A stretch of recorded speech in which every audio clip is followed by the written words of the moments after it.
নমস্কার, সোজা সাপটা সুব্রতয় আপনাদের স্বাগত। অভিষেক বন্দ্যোপাধ্যায় কি আগামী দিনে এই বাংলায় একনাথ শিন্ডে হতে চলেছে?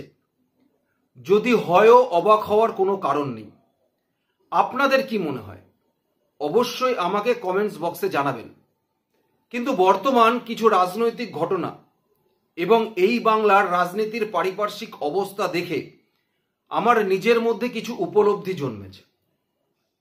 কারণ রাজনীতি সম্ভাবনাময় শিল্প, যে কোনো মুহূর্তে যে কোনো কিছুর পরিস্থিতির পরিবর্তন ঘটতে পারে। 2024-এর লোকসভা নির্বাচনের আগে যেখানে দূরবীন দিয়েও বিরোধীদের খুঁজে পাওয়া যায়নি, সেই 2024-এর লোকসভা নির্বাচনের ফলাফল আসার পরে কেউ কল্পনাও করতে পারেনি যে কেন্দ্রে ভারতীয় জনতা পার্টি একক সংখ্যাগরিষ্ঠতা পাবে না। ঠিক সেই সময় দাঁড়িয়ে ইঁদুরের গর্ত থেকে হঠাৎ করে বিরোধীদের উদ্ভব ঘটে গেল এবং এক একজন এক এক রকম ভবিষ্যৎবাণী করতে শুরু করলো। কেউ বলল যে এই মোদী সরকার দীর্ঘদিন টিকবে না, কেউ কেউ আগ বাড়িয়ে আবার টাইমও দিয়ে দিল যে 3 মাস বা 4 মাস তারপরে এই সরকার ভেঙে যাবে। এবং সেই সময়ের মধ্যেই অনেকের আবার নতুন করে প্রধানমন্ত্রী হওয়ার ইচ্ছা জেগেছিল। কিন্তু দেখুন, তারপরে দাঁড়িয়ে হরিয়ানার নির্বাচনে তথাকথিত সমস্ত এক্সিট পোলকে ভুল প্রমাণিত করে সেখানে ভারতীয় জনতা পার্টির সরকার ক্ষমতায় আসলো। তারপরে বিরোধীরা আবার মহারাষ্ট্রের দিকে চোখ দিয়ে তাকিয়েছিল যে মহারাষ্ট্র যদি ভারতীয় জনতা পার্টির সরকার ক্ষমতায় না আসে তাহলে হয়তো কেন্দ্রে নরেন্দ্র মোদীর সরকার আর বেশি দিন কন্টিনিউ করতে পারবে না। কিন্তু মহারাষ্ট্র নির্বাচনের যখন ফলাফল বেরোলো, সেই ফলাফল বেরোনোর পরে সারা ভারতবর্ষের বিরোধীরা হতবাক, তাদের আর খুঁজে পাওয়া যাচ্ছে না। তারা ইতিমধ্যে বুঝে গেছেন যে নরেন্দ্র মোদীর সরকার শুধু 5 বছর না, আগামী 10 বছরও অত্যন্ত গর্বের সাথে এবং বুক ফুলিয়ে সরকার পরিচালনা করতে চলেছে আগামী ভবিষ্যতে। কিন্তু এখনো প্রশ্ন হলো, কেন আমি অভিষেক বন্দ্যোপাধ্যায় আগামী দিনে একনাথ শিন্ডে হবে কিনা এই লাইনটা দিয়ে আমার প্রতিবেদন শুরু করেছিলাম। দেখুন, আইপ্যাকের সাথে যখন তৃণমূল কংগ্রেসের একটি চুক্তি হয়, সেই চুক্তিটা শুধুমাত্র 2021 সালে নির্বাচনে তৃণমূল কংগ্রেসকে জয়লাভ করাবে তা কিন্তু নয়। তার সঙ্গে সঙ্গে অভিষেক বন্দ্যোপাধ্যায়কে আগামী 2026-এ মুখ্যমন্ত্রী বানাবে, সেই নিয়েও কিন্তু চুক্তি হয়েছিল। তা যদি 2026-এই অভিষেক বন্দ্যোপাধ্যায় মুখ্যমন্ত্রী হবে, তাহলে দলের অন্দরে কেউ প্রত্যক্ষভাবে, কেউ পরোক্ষভাবে, কেউ দলের বাইরে বা কেউ দলের ভেতরে অভিষেক বন্দ্যোপাধ্যায়কে উপমুখ্যমন্ত্রী হিসাবে দেখতে চাইছেন কেন? বারবার দলের অভ্যন্তর থেকে এই আওয়াজটা উঠছেই বা কেন, যখন সবাই জানে যে 2026-এ অভিষেক বন্দ্যোপাধ্যায় মুখ্যমন্ত্রী হবে এই রাজ্যের। কেউ কেউ যদি বলে থাকেন কালের নিয়মে মমতা বন্দ্যোপাধ্যায়ের পরে অভিষেক বন্দ্যোপাধ্যায় হবে, তাহলে এই মুহূর্তেই অভিষেক বন্দ্যোপাধ্যায়কে উপমুখ্যমন্ত্রী করবার জন্য দলেরই একটা অংশ, বিশেষ করে অভিষেক বন্দ্যোপাধ্যায়ের লবি সম্মিলিত যারা যারা আছেন, তাদের দিক থেকে এই আওয়াজটা উঠছে কেন? তার কারণ দেখুন, 2021-এর নির্বাচনের পরে 2024-এর যখন নির্বাচনের রেজাল্ট বেরিয়েছে বা ফলাফল ঘোষণা হয়েছে, সেখানে দাঁড়িয়ে এই পশ্চিমবঙ্গে ভোট কিন্তু পোলারাইজড হয়ে গেছে। তৃণমূল কংগ্রেসকে মুসলমানরা, এন্টায়ার যারা মুসলমান সম্প্রদায়ের মানুষ আছে, তারা তৃণমূল কংগ্রেসকেই ভোট দিচ্ছে। সুতরাং এই মুসলমানদের যে 30% ভোট, এই 30% ভোটটাই এখন এই মুহূর্তে দাঁড়িয়ে তৃণমূল কংগ্রেসের কাছে সম্পত্তি হিসাবে পরিণত হয়েছে।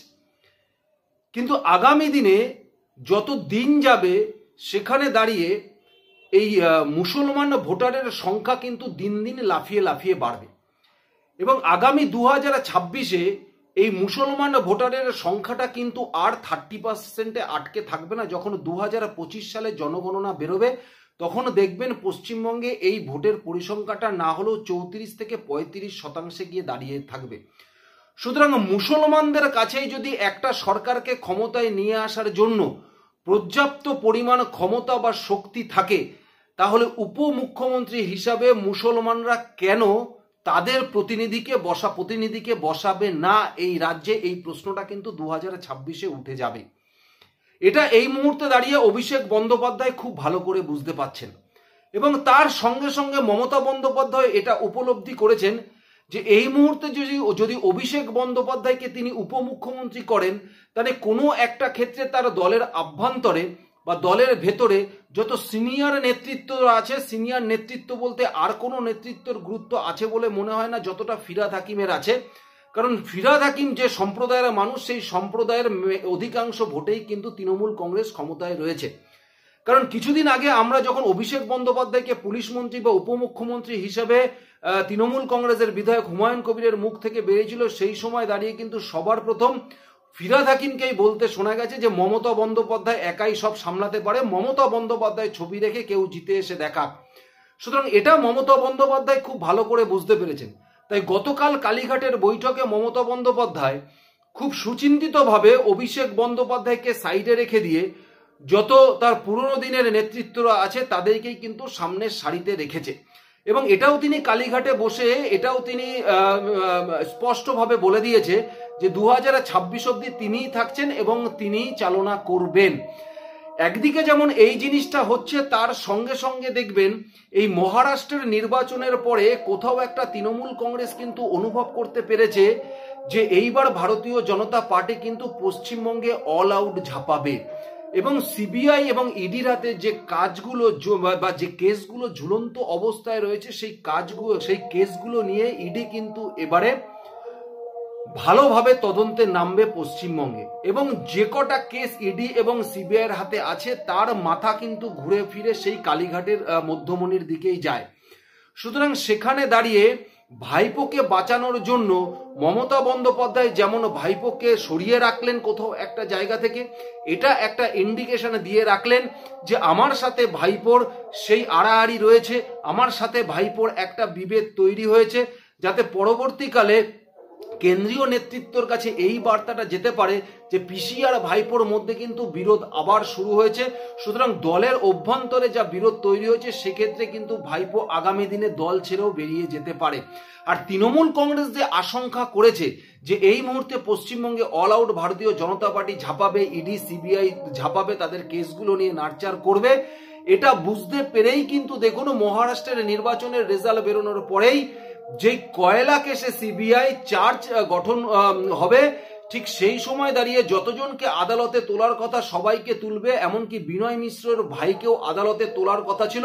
ঠিক তার আগের দিনই কিন্তু সেই বিকাশ মিশ্রর বিরুদ্ধে বিনয় মিশ্রর বউ মানে বিকাশ মিশ্রর বৌদিকে দিয়ে কালীঘাট থানায় একটা অভিযোগ দায়ের করা হয় বিকাশ মিশ্রের বিরুদ্ধে এবং পস্কো মামলা, যে তার বিরুদ্ধে শ্লীলতাহানির মামলা দায়ের করা হয় এবং তাকে তুলে নিয়ে পুলিশ চলে যায় যাতে সিবিআই তাকে আর আসানসোল কোর্টে হাজির করতে না পারে, যাতে আর চার্জ গঠন না হয়।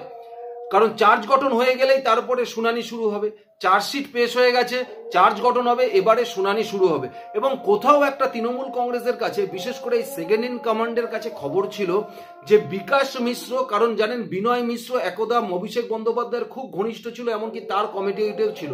পরবর্তীকালে এই কয়লা কেসে যখন তার বিরুদ্ধে লুক আউট নোটিশ জারি করা হয়, সিবিআইয়ের পক্ষ থেকে যখন লুক আউট নোটিশ জারি করা হয়, তাতে বলা হয়েছিল যে ইনি যত এই কয়লা মাফিয়া আছে তাদের কাছ থেকে প্রোটেকশন মানি নিত। কেন? কারণ প্রভাবশালীদের থ্রুতে তাদেরকে প্রোটেকশন দেওয়ার জন্য।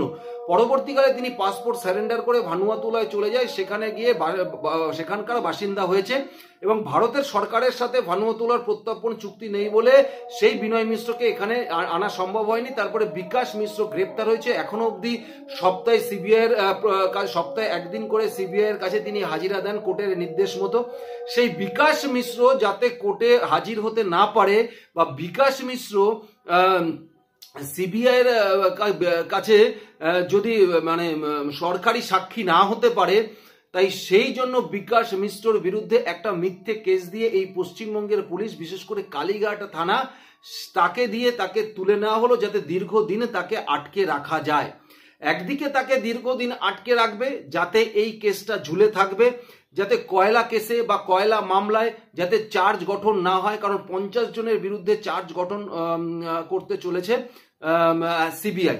সুতরাং সেইখানে যাতে মামলাটা আটকে থাকে, মামলাটা যাতে আর অগ্রগতি না হয়, ঠিক সেরকম দাঁড়িয়ে এই প্রত্যেকটা মুহূর্তে এই পিসি আর ভাইপোর এই যে টালবাহানার মধ্যে থেকে আগামী দিনে কিন্তু এটা একটা দিক নির্দেশ করতে চাইছে এই কেন্দ্রীয় বিজেপি নেতৃত্বর কাছে যে পিসি আর ভাইপোর মধ্যে একটা বিরাট বিভেদ আছে, সেক্ষেত্রে ভাইপো আগামী দিনে একনাথ শিন্ডে হতে পারে।